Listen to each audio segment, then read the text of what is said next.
Finally, to Sudan, because Sudan's government has signed a peace deal agreement with 9 rebel groups from the western region of Darfur. The historic agreement signed in South Sudan is expected to open a new page for transitional justice and to bring unity among the parties in the country. Despite the government's commitment to end the conflict, other groups opted to stay away from the negotiation, noting that they are not ready to join the Sudan National Army. Here's more details of that in this report. The agreement is between Sudan's new government and an alliance of 9 rebel groups from the western region of Darfur, South Kordofan and Blue Nile. The deal includes a security arrangement that dictates that opposition forces be integrated into Sudan's armed forces. The peace agreement gives more powers to state and local governments.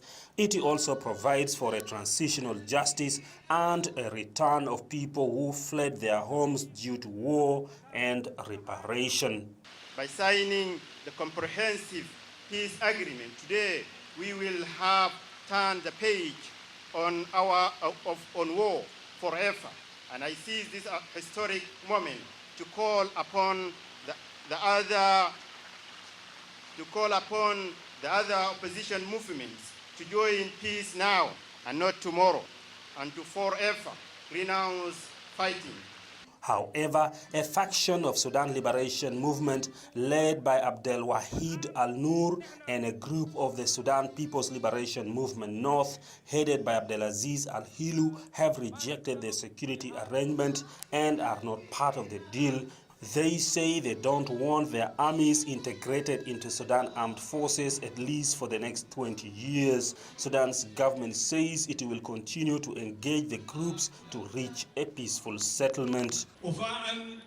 This peace agreement covers the political situation and security arrangements in the whole of Sudan, and also the economic situation. Full development will only be realized in our country by this comprehensive peace agreement.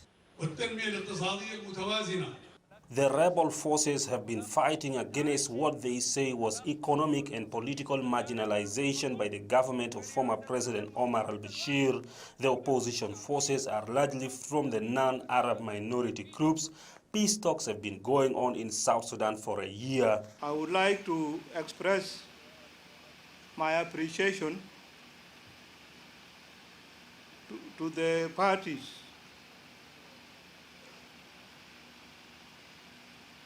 for accepting the call for a just and peaceful settlement of the conflict through political dialogue, and for accepting our offer for mediation. The United Nations says about 300,000 people have been killed in Darfur since rebels took up arms there in 2003. Sudan's transitional government says it is committed to ending violence in the country.